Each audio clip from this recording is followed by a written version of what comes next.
আল্লাহর নবী বলেন যে আমার কাছে যদি একটি উহুদ পাহাড় পরিমাণ স্বর্ণের স্তূপ যদি থাকে, লাউ কানা লি মিসলা উহুদিন যাহাবান, আমার কাছে যদি উহুদ পাহাড় পরিমাণ স্বর্ণের স্তূপ যদি আমার কাছে থাকে, লা সাররানি আইয়ামুররা আলাইয়া সালাসু লায়ালিন, তাহলে আমার পছন্দ নয় যে এই উহুদ পাহাড় পরিমাণ স্বর্ণ আমি 3 রাত্রির বেশি অতিবাহিত করি। মা তৌফিক ইল্লা বিল্লাহ, আলাইহি তাওয়াক্কালতু ওয়া ইলাইহি উনীব। আইয়ুহাল মুসলিমুন, ইনফাক শব্দের অর্থ হলো সুড়ঙ্গ তৈরি করা। ইনফাক শব্দটি এসেছে নাফাক থেকে, নাফকুন থেকে, যার অর্থ হলো সুড়ঙ্গ। সুড়ঙ্গ হলো এমন সুড়ঙ্গ যার উভয় দিক খোলা থাকে। ইঁদুর যখন গর্ত করে, একদিকে গর্ত করে না দুই দিকে, একদিকে দিয়ে যদি সাপ যদি দৌড়ান দেয় অন্য দিক দিয়ে যেন বের হতে পারে, এর জন্য ইঁদুর গর্তে করে করে কয় দিক থেকে বলেন তো? দুই দিকে। এই জন্য সুড়ঙ্গর দিক থাকে দুইটি, দুই দিক খোলা থাকে। তার মানে হলো মানুষের উপার্জনটাও খোলা রাখতে হবে। মানুষ একদিকে উপার্জন করবে, আবার অন্য দিকে সে ব্যয় করবে।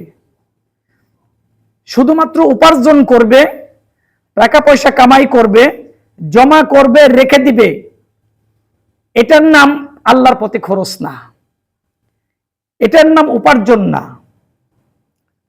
যেমন একটা বদ্ধ পুকুরের ভিতরে যদি দীর্ঘদিন পানি জমে থাকে, সেখানে ময়লা আবর্জনা ফেলা হয়, তাহলে ওই পানিটা কি হয়ে যায়? গন্ধ হয়ে যায়। ওটা খাওয়ার অনুপযুক্ত হয়ে যায়, ব্যবহারের অনুপযুক্ত হয়ে যায়। কিন্তু নদীর পানি কখনোই কি হয় না? দূষিত হয় না, কারণ একদিক থেকে নদীর পানি আসে, আরেক দিকে চলে যায়। জোয়ার ভাটার জায়গায় পানি কি হয় না? দূষিত হয় না। ঠিক তেমনি মানুষের উপার্জিত যে টাকা পয়সা, এটা কি করতে হবে? খরচ করার জন্য আল্লাহ রাব্বুল আলামিন উৎসাহ দান করেছেন। কারণ হলো এই যে আপনার মৃত্যুর পরে এই টাকা পয়সার কোনো বিনিময় গ্রহণ করা হবে না। মৃত্যুর পরে আল্লাহ রাব্বুল আলামিনের কাছে যখন আমরা দাঁড়াবো, আমাদের হিসাব নিকাশ হবে। হিসাবে যদি টান পড়ে যায়, তাহলে দুনিয়ার কোনো টাকা পয়সা, দিনার দিরহাম, ধন সম্পদের বিনিময়ে আল্লাহ রাব্বুল আলামিন আমাদের কি সেই অভাব পূরণ করবেন? কখনোই না। তাহলে যেই ধন সম্পদ মৃত্যু পর্যন্ত আমার, মৃত্যুর পরে যেই ধন সম্পদ আমার কোনোই কাজে আসে না, সেই ধন সম্পদ মৃত্যুর আগেই ব্যয় করার ব্যাপারে আল্লাহ সুবহানাহু ওয়া তাআলা পবিত্র কোরআনে কোথাও আদেশ করেছেন, কোথাও উৎসাহ দিয়েছেন। তাই এই জীবন যতদিন হায়াত আছে ততদিন পর্যন্ত দান খয়রাত যদি করতে পারি, তাহলে এই দান খয়রাতটা আল্লাহ রাব্বুল আলামিনের অ্যাকাউন্টে কাউন্ট হবে। আল্লাহ সুবহানাহু ওয়া তাআলা সূরা বাকারার 254 নম্বর আয়াতে বলেন, ইয়া আইয়ুহাল্লাযীনা আমানু আনফিকু মিম্মা রাযাকনাকুম মিন ক্বাবলি আন ইয়াতিয়া ইয়াউমুন লা বাইউন ফীহি ওয়ালা খুল্লাহ ওয়ালা শাফাআতুন ওয়াল কাফিরুনা হুমুজ যালিমুন। হে ঈমানদারগণ, আনফিকু মিম্মা রাযাকনাকুম, আমি তোমাদেরকে যে রিজিক দিয়েছি, যে সম্পদ দিয়েছি, এখান থেকে তোমরা ব্যয় করো, এখান থেকে তোমরা খরচ করো, এখান থেকে তোমরা দান করো। মিন ক্বাবলি আন ইয়াতিয়া ইয়াউমুন লা বাইউন ফীহি ওয়ালা খুল্লাতুন, সেই দিন আসার আগে, যেই দিন তোমাদের এই দুনিয়ার ধন সম্পদ কোনো বিনিময় গ্রহণ করা হবে না। ওয়ালা খুল্লাতুন, এবং তোমাদের কোনো বন্ধু বান্ধব তোমাদের কোনো কাজে আসবে না। ওয়ালা শাফাআতুন, আর কেউ তোমাকে কোনো সুপারিশ করবে না। এমন একদিন আসবে যেই দিন তোমার বন্ধু তোমার কাজে আসবে না, তোমাকে কেউ সুপারিশকারী হবে না, তোমার দুনিয়ার ধন সম্পদ কোনো কাজে আসবে না। সেই দিন আসার আগেই তুমি এই ধন সম্পদ আল্লাহর রাস্তায় ব্যয় করো। ওয়াল কাফিরুনা হুমুজ জালিমুন, আর কাফেররাই হলো প্রকৃত জালেম।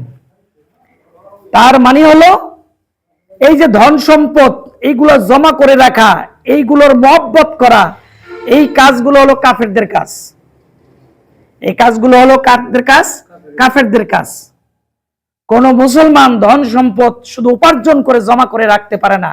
ওয়াল কাফিরুনা হুমুজ জালিমুন, কাফেররাই হলো প্রকৃত জালেম।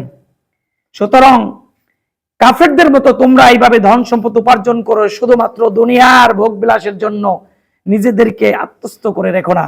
এইগুলো কি করো? আল্লাহর রাস্তায় ব্যয় করো।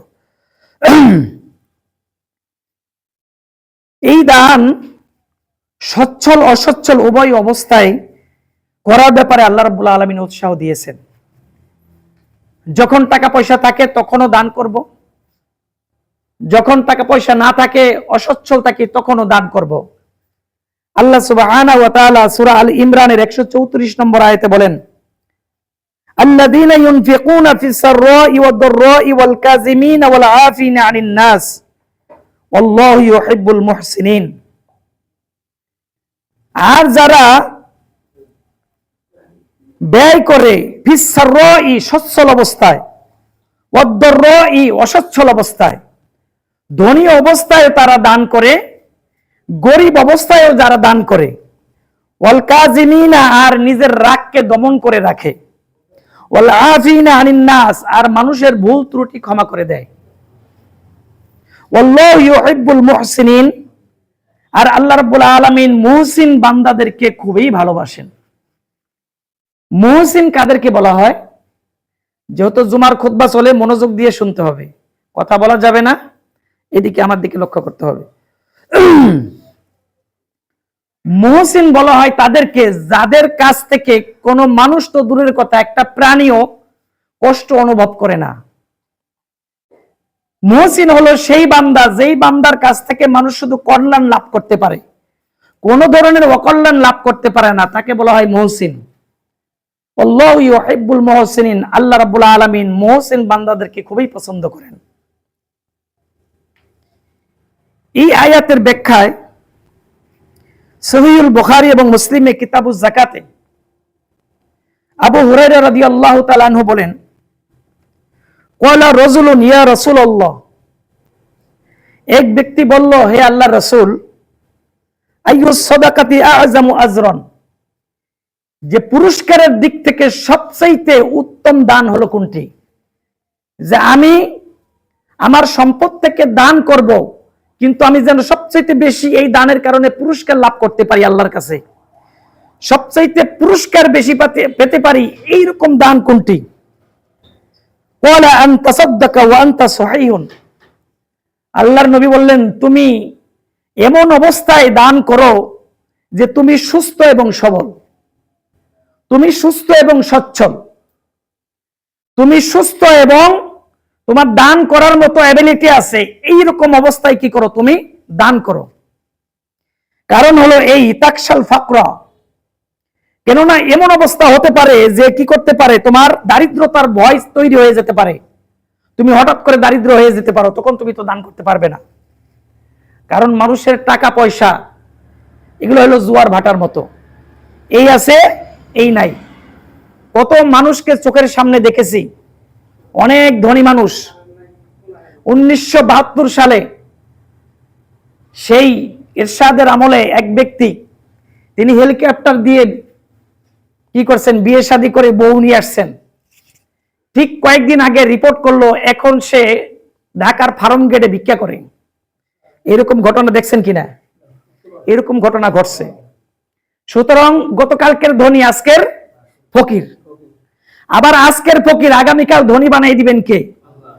সুতরাং আল্লাহ রাব্বুল আলামিন বলেন যে তুমি সুস্থ আছো এবং তুমি সবল আছো, এই অবস্থায় দান করো, ওই দিন আসার আগে যেদিন তুমি দারিদ্রতার মধ্যে পতিত হয়ে যাবে। ওয়া তা'মুলুল গিনা, আর তোমার ধনী হওয়ার লোভ তোমাকে পেয়ে বসবে। তোমার ধনীর হওয়ার, টাকা পয়সা উপার্জনের লোভ পেয়ে বসলে তুমি দান করতে পারবে না। কারণ যারা ধনী হওয়ার শুধু লোভই করে তারা কখনো কি করতে পারে না? দান করতে পারে না। কেননা কারণ হলো এই, যখন সে ধনী হওয়ার লোভ থাকে তখন বলে আমি এত কষ্ট করে আমি উপার্জন করেছি, এই টাকা আমি দান করে দিব, দানের প্রতি তার উৎসাহ জাগে না। সুতরাং এই দুই কারণের আগেই তুমি তোমার শরীর যখন সুস্থ থাকে এবং তুমি যখন সচ্ছল থাকো, এই অবস্থায় তুমি কি করো? দান করো। আর এই দানটা হলো আল্লাহর কাছে সবচেয়ে কি প্রিয়। ওয়ালা তুমহিল হাত্তা ইজা বালাগাতিল হুলকুম, আর তোমার দানকে অব্যাহত রাখো তোমার মৃত্যু তোমার শিওরের কাছে আসার আগে। তোমার মৃত্যু তোমার এই শাহরগের কাছে আসার আগেই তুমি তোমার দানকে অব্যাহত রাখো। এমন ভাবে অব্যাহত রাখো কুলতালি ফুলারিন কাজালি ফুলান, যে তুমি শুধু বলতে থাকো এটা অমুকের, এটা অমুকের, এটা অমুকের। মৃত্যুর আগে যেন তোমার মুখ দিয়ে হয় আমার এই সম্পদ অমুকের, ওই সম্পদ অমুকের, এই টাকা অমুকের, আমার এই জামাত অমুকের, দিয়ে দাও, দিয়ে দাও, সব দিয়ে দাও। আমাদের মুখ থেকে যেন এই কথা বের হয়। কিন্তু আফসোসের বিষয় হলো মানুষ তার স্বভাব হলো এই, মৃত্যুর আগ মুহূর্ত পর্যন্ত সে সম্পদকে ছাড়তে চায় না, মৃত্যুর আগেও সে সম্পদকে কুক্ষিগত করে রাখতে চায়। সুতরাং সবচাইতে আল্লাহর কাছে উজ্জ্বল পুরস্কার স্বরূপ দান হলো সে মৃত্যুর আগেও এমন ভাবে দান করতে থাকে, শুধু বলতেই থাকে এটা অমুকের, এটাও আমার অমুক নাতির, এটা ওই মেয়েকে দিয়ে দাও, এটা ওই ছেলেকে দিয়ে দাও, এটা অমুককে দিয়ে দাও, এই কথা শুধু বলতে থাকে। এই দান হলো আল্লাহর কাছে পুরস্কার প্রাপ্ত সবচাইতে শ্রেষ্ঠ দান। ওই রকম দানবীর আল্লাহ রাব্বুল আলামিন আমাদেরকে হওয়া তৌফিক দান করুন, সবাই বলুন আল্লাহুম্মা আমিন। দান হলো আল্লাহর ব্যাংকের সেভিংস অ্যাকাউন্টের মতো, এটা ফিক্সড ডিপোজিটের মতো। সেভিং অ্যাকাউন্ট এবং ফিক্সড ডিপোজিটে কি হয়? ইসলামী ব্যাংকে কিছু শর্ত সাপেক্ষে যদি কিছু টাকা রাখে, সেই ইসলামী ব্যাংকে কি করে? তারা এই টাকাটাকে তারা ব্যবসায় খাটায় এবং ব্যবসার একটা অংশ গ্রাহককে দেয়। সেখানে কিছু শর্ত সাপেক্ষ থাকে যে এখানে লাভ ক্ষতি আপনাকে নিতে হবে। এই লাভ ক্ষতি নেওয়ার ক্ষেত্রে যদি আপনি শর্ত সাপেক্ষ হন, তাহলে এই ধরনের বাই বেচা কেনা জায়েজ আছে। ইসলামী ব্যাংকের কিছু জিনিস আছে, মুদারাবা, মুশারাকা, মুআনাকা, বাইয়ে সালাম। সমস্ত হাদিসের গ্রন্থগুলোতে একটা অধ্যায় আছে কিতাবুল বুয়ু, বেচা কেনার অধ্যায়, বেচা কেনার অধ্যায় আছে, সেখানে এই শব্দগুলো আছে, বাইয়ে মুদারাবা, বাইয়ে মুশারাকা, অর্থাৎ পরস্পরের ভিত্তিতে বেচা কেনা করা। বাইয়ে সালাম মানে হলো বাকিতে বিক্রি করা। সেই বিক্রিগুলো কেমন হবে এই ব্যাপারে আরেকদিন একটা লেকচার দিব, যে আমাদের বেচা কেনাগুলো কেমন হতে পারে। কারণ বেচা কেনা বিষয়ে আমরা না জানার কারণে অনেক সময় যেটা হালাল ওটাকে আমরা হারাম বলে ফেলি, আবার যেটা হারাম ওটাকে কি করি? আমরা হালাল বলে ফেলি। সুতরাং বেচা কেনার অধ্যায়ের একটা বিস্তারিত হাদিস কিন্তু আছে, কিতাবুল বুয়ু বেচা কেনার অধ্যায় আছে। এজন্য সকল হাদিস গ্রন্থ এই বেচা কেনার অধ্যায়টা ধরেছেন। সুতরাং ইসলামী ব্যাংকগুলোতে এইভাবে তারা করে থাকে। সুতরাং এই সেভিংস অ্যাকাউন্ট বা ফিক্সড ডিপোজিটে কি হয়? সেখানে যদি আপনি শর্ত সাপেক্ষে টাকা রাখেন, আপনি যদি টাকা না উঠান কখনো, কি করতে হবে? এই টাকাটা কি করে? তারা ব্যবসা বাণিজ্যের মাধ্যমে টাকা খালি বাড়তেই থাকে।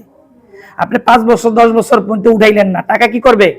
আপনার বেড়ে যাবে। এখন প্রশ্ন হলো সুদ হবে কি হবে না, সেই প্রশ্ন আলাদা। সুতরাং আল্লাহ রাব্বুল আলামিনের কাছেও এইরকম সেভিংস অ্যাকাউন্ট আছে, আল্লাহ রাব্বুল আলামিনের কাছেও এইরকম ফিক্সড ডিপোজিট আছে।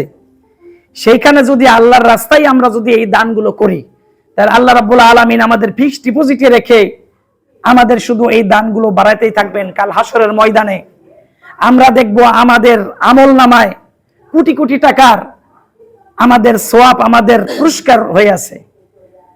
আপনি আমি জিজ্ঞেস করব, হে আল্লাহ, আমি তো মাত্র 1 টাকা দান করছি, আমার অন্তর থেকে আমি 1 টাকা দান করছি, আমার অন্তর থেকে আমি 5 টাকা দান করছি, আমি বেশি দান খয়রাত করতে পারি নাই, আজকে আমার আমল নামায় কোটি কোটি এত সওয়াব কেন?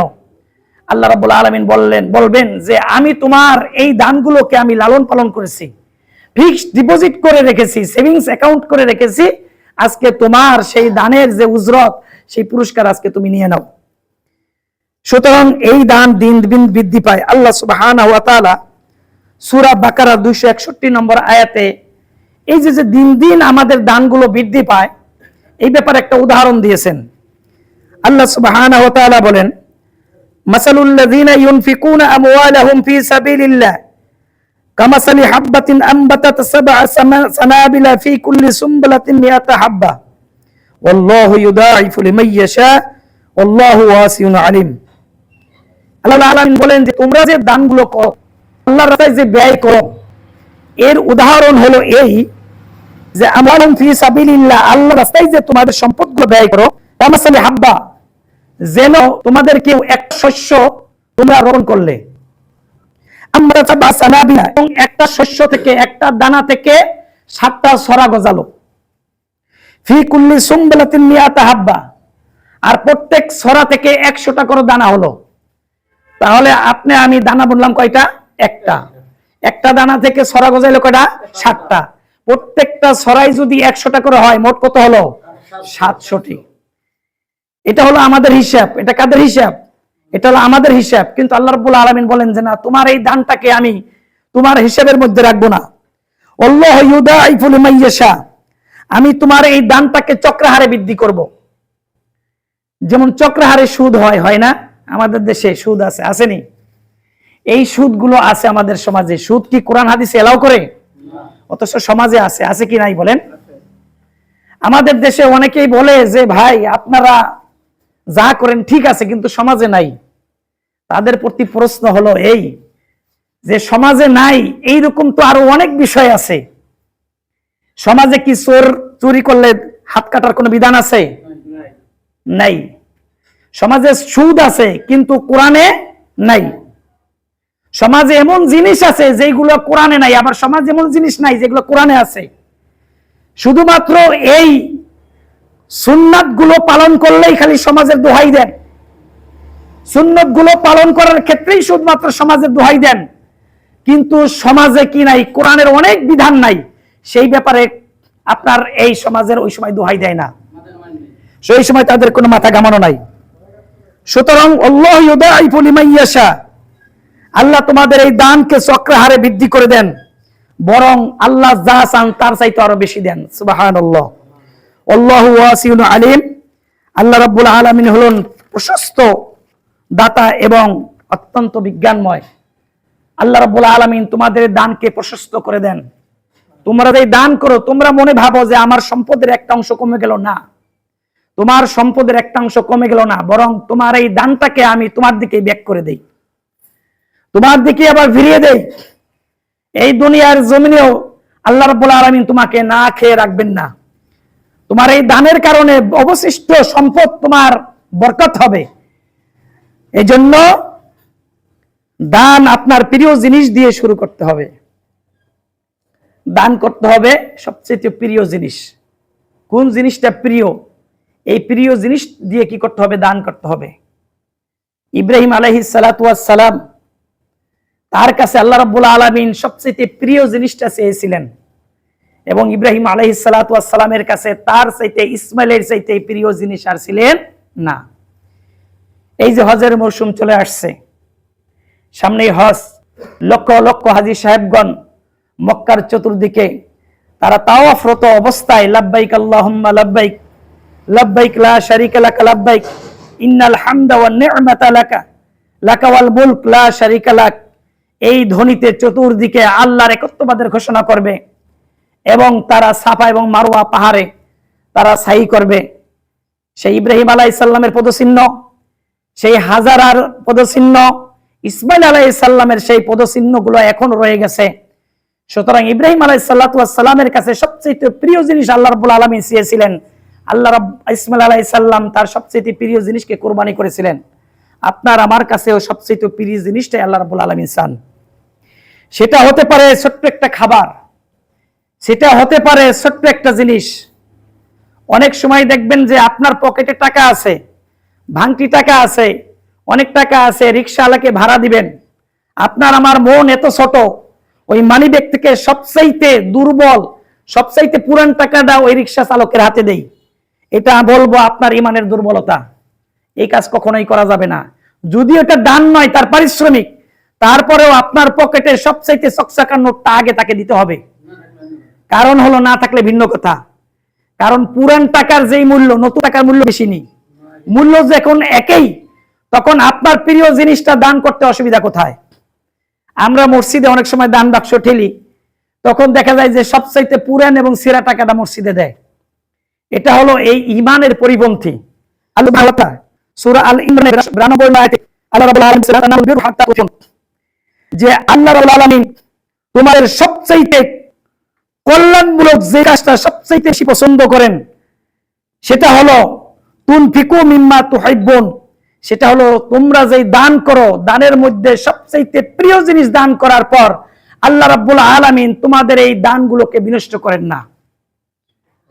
আল্লাহ রাব্বুল আলামিন সবচাইতে তোমাদেরকে ভালোবাসেন যখন তোমরা সবচাইতে প্রিয় জিনিসটা মানুষদেরকে দান করো।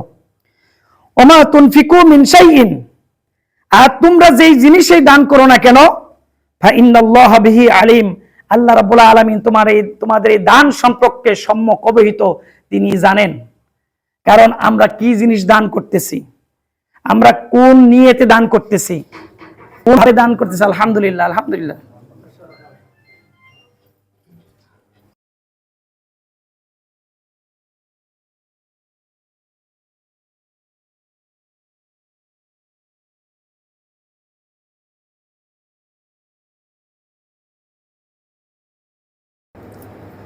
তাহলে এই যে দান, এই দানটা আল্লাহ রাব্বুল আলামিনের কাছে নিষ্ফল নয়। এই দানটা দিন দিন আল্লাহ রাব্বুল আলামিনের কাছে এটা সমৃদ্ধশালী হয়।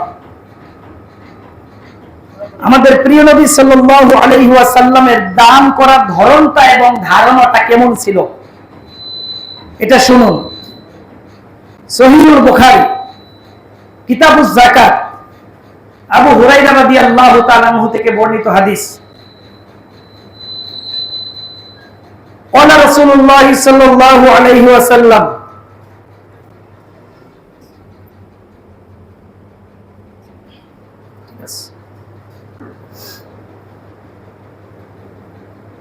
রাসূলুল্লাহ সাল্লাল্লাহু আলাইহি ওয়াসাল্লাম বলেছেন,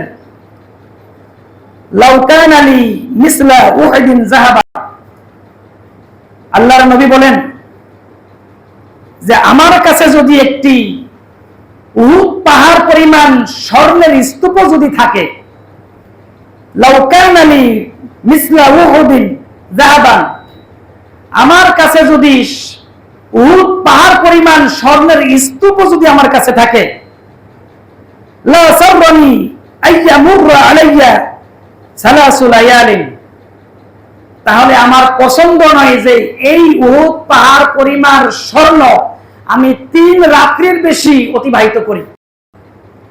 রাসূলের কথাটা কি আপনারা বুঝতে পারছেন? পাহাড় কত বড়? উহুদ পাহাড়। উহুদ পাহাড় কি খুব ছোট পাহাড়? অনেক বড় পাহাড়। এই উহুদ পাহাড় পরিমাণ স্বর্ণ যদি রাসূলের কাছে থাকতো, তাহলে রাসূল সাল্লাল্লাহু আলাইহি সাল্লাম এই স্বর্ণ দান করে দিতেন কয় দিনের ভিতরে? 3 দিনের ভিতরে।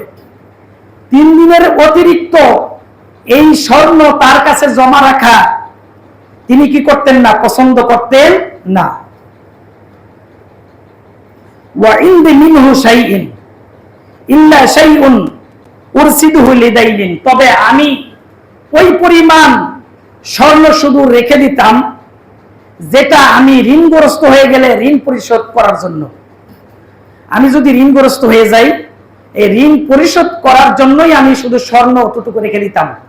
এছাড়া উহুদ পরিমাণ স্বর্ণ যদি আমার কাছে থাকতো, তাহলে আমি 3 রাত্রির বেশি এই স্বর্ণ আমি রাখতাম না। রাসূল সাল্লাল্লাহু আলাইহি সাল্লামের এই দানের ধারণাটা, এই ধরনটা কেমন ছিল, সেখান থেকে প্রতিমান হয় যে আমরা যে দুনিয়ায় যে সম্পদ আমরা রেখে যাচ্ছি, এই সম্পদ আমাদের জন্য কতখানি বিপদ আবার কতখানি উপকার। এই সম্পদ আপনার জন্য যেমন উপকার, আবার এই সম্পদের অপব্যবহার আপনার জন্য তেমনই ক্ষতি। সুতরাং সম্পদ থেকে যত বেশি দান হবে আল্লাহর রাস্তায়, আল্লাহ রাব্বুল আলামিন আপনার আমার সম্পদের ভিতরে তত বেশি বরকত দান করবেন। উত্তম দান কি, এই ব্যাপারে প্রশ্ন করা হলে রাসূল সাল্লাল্লাহু আলাইহি ওয়াসাল্লাম বলেন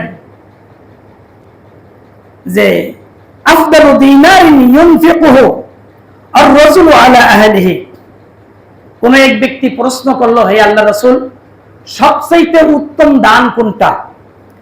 রাসূল সাল্লাল্লাহু আলাইহি ওয়াসাল্লাম বললেন, আফদালু দিনারিন ইউনফিকুহু আর-রাজুলু আলা আহলিহি, সবচেয়ে উত্তম দান হলো সেই দান যেই দান কোন ব্যক্তি তার পরিবার পরিজনের জন্য ব্যয় করে।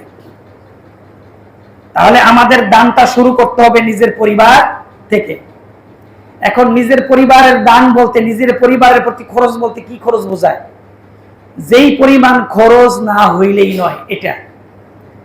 এখন বিলাসী ভাবে পরিবারের জন্য এমন কিছু খরচ আমরা করি যে মনে হয় যে আমার সমস্ত ধন সম্পদ টাকা পয়সা একমাত্র পরিবারের জন্যই। এই জন্য বিলাসী হবেন না। সৌদি আরবের গ্র্যান্ড মুফতি সালেহ আল মুনাজ্জিদ, ওনার একটা কিতাব আছে, বিলাসী হবেন না। এই ছোট্ট একটা কিতাব আমি পড়েছি, আলহামদুলিল্লাহ। কোরআন এবং সহিহ হাদিসের আলোকে উনি যে কত গুরুত্বপূর্ণ কথা লিখছেন যে আপনার পরিবার পরিজনের জন্য আপনি বিলাসী খরচ করবেন না। আপনার পরিবার পরিজনের জন্য আপনি ব্যয় করবেন, এটাও দান হবে, তবে অতিরিক্ত বিলাসী করলে এটা কিন্তু উল্টো দিকে হবে। এরপর আল্লাহর নবী বললেন, ওয়াদিনারুন ইউনফিকুহু আলা দাব্বাতিন ফি সাবিলিল্লাহ, এরপরে সবচেয়ে উত্তম দান হলো যে আল্লাহর রাস্তায় যে পশুগুলো, ঘোড়া, উট, খচ্চর, যে পশুগুলো আল্লাহর রাস্তায় জিহাদের জন্য ব্যয় হয়, এই পশুগুলোর পিছনে যে দান করা হয়, তাদের খাবার দাবারে যে দান করা হয়, এরপর হলো সবচেয়ে উত্তম দান। ওয়াদিনারুন ইনফিকুহু আলা আসহাবি ফি সাবিলিল্লাহ, দ্বিতীয় নম্বর সবচেয়ে উত্তম দান হলো আল্লাহর রাস্তায় যারা মুজাহিদ, তাদের পিছনে যে দান করা হয়।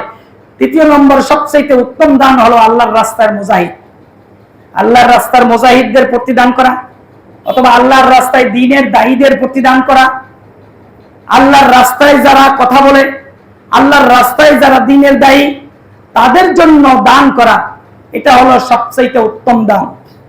অনেক সময় আমরা দেখি যে আমাদের অনেক খতিব সাহেব আমাদের এখানে আসে, বিভিন্ন মসজিদে তারা খুতবা দেয়, তখন তাদেরকে সম্মানজনকভাবে একটি দান করা, আল্লাহ রাসূল বলেছেন এটা হলো সবচেয়ে উত্তম দান। কিন্তু এই ক্ষেত্রে আমরা যদি কৃপণতা অবলম্বন করি তাহলে কিন্তু এটা ঠিক হবে না।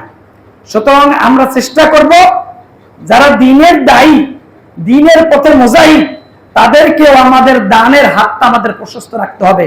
আল্লাহ রাব্বুল আলামিন আমাদের সেই তৌফিক দান করুন, সবাই বলুন আমিন। সুতরাং আল্লাহর পথে দান, এই ক্ষেত্রে আমাদের হাতটা উদার করতে হবে, আমাদের মনটা উদার করে দিতে হবে। এজন্য কবি নজরুল বলেছেন যে তুমি তোমার দিলকে প্রশস্ত করো, আল্লাহ রাব্বুল আলামিন তার সম্পদ দিয়ে তোমার হাতকে ভরে দিবেন। আল্লাহ সম্পদ দিয়ে তোমার হাতকে ভরে দিবেন, আর তুমি কি করো? তোমার মনটাকে কি করে দাও? উদার করে দাও। এজন্য আমাদের দেশে একটা কথা আছে, যে কি কথা? যে যার মন বড় তার কি হাতও বড়। আল্লাহ রাব্বুল আলামিন মন দেখে কি করেন?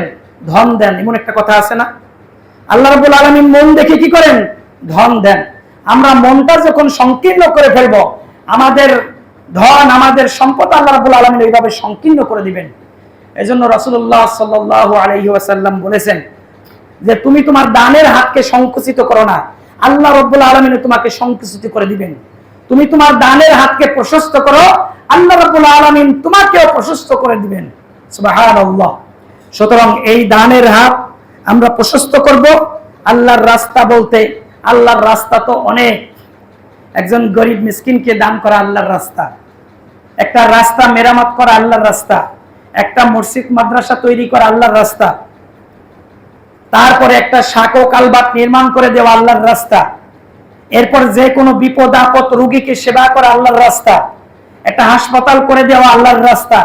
আল্লাহর রাস্তা হলো ব্যাপক, অর্থাৎ মানুষের কল্যাণের জন্য যে কোনো দান, এটা সবই আল্লাহর রাস্তা। এই আল্লাহর রাস্তায় দান যখন আমাদের অব্যাহত থাকবে, তখন আল্লাহ রাব্বুল আলামিনও তিনি এই জমিন থেকে এবং আসমান থেকে বরকতের যে দরজাগুলো আল্লাহ পাক খুলে দিবেন। সুতরাং আমরা দানের হাতকে সংকুচিত করব না, এই দানের হাতকে উদার করে দিব।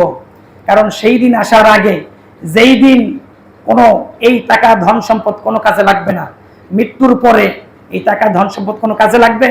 আমরা অনেকে মনে করি যে সন্তানের জন্য অনেক কিছু উপার্জন রেখে যাই, আমি মারা যাওয়ার পর সন্তান আমার জন্য কি করবে, একটা বড় ফত্তা করে দিবে, মানুষগুলোকে খাওয়াইবো ইত্যাদি।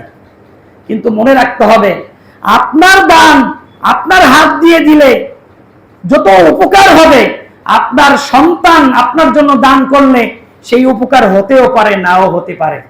কারণ আপনার মৃত্যু হওয়ার পরে আপনার সম্পদের মালিক আর আপনি নাই, সম্পদের মালিক কে হয়ে যাবে? সন্তান।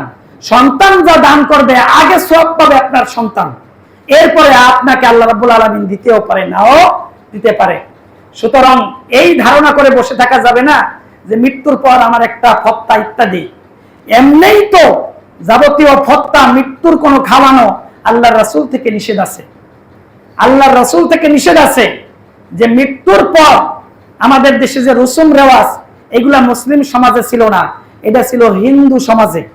হিন্দু সমাজ থেকে ধার করা, এই যে 30 দিনের দিন, 40 দিনের দিন, এগুলা মুসলিম এটা সমাজে ছিল না। এটা হলো হিন্দুরা যখন মারা যায় তখন তাদের নামে একটা কি করে, শ্রাদ্ধ করে। তাদের নামে কি করে, একটা শ্রাদ্ধ করে। এই জন্য তারা বিভিন্ন জায়গায় খয়রাত করে, বিভিন্ন জায়গায় তারা মানুষের কাছে ধর্ণা দিয়ে তারা শ্রাদ্ধ করে। এই শ্রাদ্ধটা মুসলিম সমাজে প্রবেশ করেছে, সুতরাং এটা এখন 40 বিভিন্ন কুলখানি ইত্যাদি নামে পরিচিত হয়ে গেছে। সুতরাং মৃত্যু ব্যক্তির জন্য যে এই যে বিশাল আয়োজন করে, এটা মুহাক্কিক আলেমগণ বলেছেন এটা বিদআত। এটা কি বিদআত? ওয়া কুল্লু বিদআতিন দালালা ওয়া কুল্লু দালালাতিন ফিন্নার। বিদআত মানুষকে গোমরা করে, আর গোমরা মানুষকে কই নিয়ে যাবে? জাহান্নামে নিয়ে যাবে। সুতরাং এইরকম কোন দান খয়রাত বিদআত মূলক কাজে, শিরিক মূলক কাজে করা যাবে না। দান খয়রাত কোনো লোক দেখানো কাজে করা যাবে না। এই ব্যাপারে ইমাম তিরমিজি তার সহিহ রিওয়ায়াতে 2382 নম্বর একটি লম্বা হাদিস আছে। লম্বা হাদিস বলবো না, ওই হাদিসের সংক্ষিপ্ত হলো আবু হুরায়রা থেকে বর্ণিত হাদিস। একবার আবু হুরায়রা বসেছিলেন, মানুষজন আসতেছে তার কাছে হাদিস শোনার জন্য। এক ব্যক্তি বলল, ইয়া হে আল্লাহর নবীর সাহাবী, আপনি আমাকে এমন একটি হাদিস বলেন যে হাদিসটা আপনি সরাসরি রাসূল থেকে শুনছেন। তখন আবু হুরায়রা অনেকক্ষণ নীরব থাকলেন, তখন আবার বলতে চাইলেন, আবার বেহুশ হয়ে গেলেন, আবার বলতে চাইলেন, আবার বেহুশ হয়ে গেলেন, আবার বলতে চাইলেন, আবার বেহুশ হয়ে গেলেন। তাহলে এই হাদিসটা কত বড় সাংঘাতিক হাদিস। তারপরে আবু হুরায়রা তার সমস্ত শরীর মুছে বললেন, আল্লাহর নবীর কাছ থেকে আমি শুনেছি কাল হাসরের ময়দানে 3 শ্রেণীর ব্যক্তিকে দিয়ে আল্লাহ রাব্বুল আলামিন জাহান্নাম উদ্বোধন করবেন। 3 শ্রেণীর ব্যক্তির প্রথম শ্রেণীকে বলা হবে, তুমি জাহান্নামে যাও, হে আলেম তুমি জাহান্নামে যাও। একজন আলেমকে বলবে তুমি জাহান্নামে যাও, আলেম বলবে, হে আল্লাহ, আপনার জন্য আমি, আপনার সন্তুষ্টির জন্য আমি ইলম অর্জন করেছি, মানুষের কাছে ইলম বিতরণ করেছি। আল্লাহ রাব্বুল আলামিন বলবেন যে তুমি ইলম অর্জন করেছো, মানুষ যেন তোমাকে আলেম বলে, মানুষ যেন তোমাকে মুফতি বলে, মানুষ যেন তোমাকে শায়েখ বলে, মানুষ যেন তোমাকে দ্বীনের একজন দায়ী বলে। দুনিয়ায় তোমাকে সেটা বলা হয়েছে, আমার কাছে আজ তোমার কোনো প্রাপ্য নাই, তুমি জাহান্নামে চলে যাও। আরেক ব্যক্তিকে আল্লাহ রাব্বুল আলামিন বলবেন, যিনি ছিলেন মুজাহিদ, তাকে বলবেন জাহান্নামে যাও। মুজাহিদ বলবেন, একমাত্র আপনার সন্তুষ্টির জন্য আমি অনেক কাফেরকে হত্যা করে আমি আল্লাহর রাস্তায় আমি শহীদ হয়েছি। আল্লাহ রাব্বুল আলামিন বলবেন যে না, তুমি ওই জন্য শহীদ হও নাই, তুমি শহীদ হয়েছো যেন মানুষ তোমাকে কি বলে, শহীদ বলে বা বীর বলে। সুতরাং দুনিয়ায় তোমাকে বলা হয়েছে তুমি আজকে আমার কাছে কোনো প্রাপ্য নাই, যাও জাহান্নামে।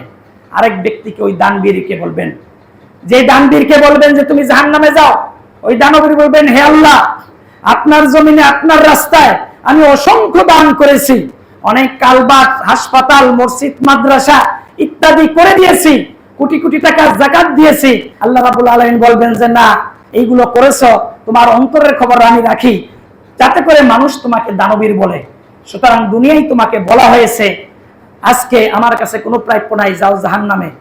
এইরকম দানবীর, এইরকম হাজি, এইরকম মুজাহিদ, এইরকম আলেম কি আমরা হতে চাই? আল্লাহর কাছে আমরা আশ্রয় চাই। অনেক সময় আমাদের ভিতরে এই ধরনের রোগ, এই ধরনের অহংকার, লোক দেখানো ইবাদত চলে আসে। হে আল্লাহ তুমি মাফ করো, সবাই বলেন আমিন। সুতরাং দান করব এমন ভাবে যেন ডান হাতে দান করলে বাম হাতে টের না পায়। সুতরাং এই দান যেন আল্লাহর কাছে পৌঁছে এবং এই দান যেন আল্লাহর সন্তুষ্টির জন্য হয়। কাল হাসরের ময়দানে এই ক্ষুদ্র দানটা যেন আল্লাহর কাছে বৃহৎ হয়ে আবার আমার কাছে ফিরে আসে। আল্লাহর কাছে সেই প্রত্যাশা, সেই আশা রেখে আজকে আমি আমার খুতবা শেষ করছি। আকুলু কাউলি হাযা আস্তাগফিরুহু ইন্নাহু ওয়াল গফুরুর রহিম। যারা সুন্নাত পড়েন নাই